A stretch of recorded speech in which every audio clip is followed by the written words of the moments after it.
ভোটের অধিকার বাস্তবায়নের জন্য যদি আরেকটি বিপ্লবের প্রয়োজন হয়, আরেকটি অভ্যুত্থানের প্রয়োজন হয়, সে অভ্যুত্থানের জন্য প্রস্তুত থাকবে তো? সংগ্রামী দেশবাসী, আমরা পরিষ্কার ভাষায় বলতে চাই, আমরা বিগত ফ্যাসিবাদী আমলে বাংলাদেশের মানুষের যে সম্মান এবং যে অধিকার আদায়ের জন্য সংগ্রাম করেছি,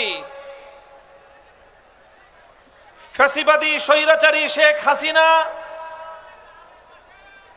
গণতন্ত্রের এক নতুন সংজ্ঞা বাংলাদেশের মানুষকে বোঝাবার চেষ্টা করেছিল।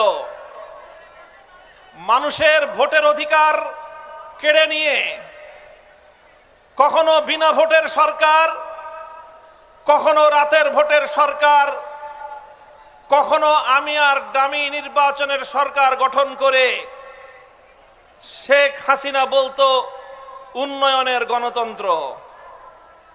গণতন্ত্রের এক নতুন ডেফিনিশন, একটা নতুন সংজ্ঞা বাংলাদেশের মানুষকে হাইকোর্ট দেখাবার মতো করে তিনি বোঝাবার চেষ্টা করেছিলেন। বাংলাদেশের মানুষ ভোটাধিকার প্রয়োগ করতে চেয়েছিল। বাংলাদেশের মানুষ তাদের ক্ষমতার মসনদে তাদের ভোটের মাধ্যমে যোগ্য প্রতিনিধি নির্বাচন করতে চেয়েছিল। আমরা লক্ষ্য করতে পারছি বর্তমান সরকারের কাঁধে আবার নতুন করে ভূত সওয়ার হয়েছে। এটা হলো সেই শেখ হাসিনার ভূত, এটা হলো আবার সেই আওয়ামী লীগের ভূত। জনগণের ভোটাধিকারের সঙ্গে পরিহাস করবার এক অবিবেচনা প্রসূত এক ভূত আবার নতুন এই সরকারের কাঁধে সওয়ার হয়েছে।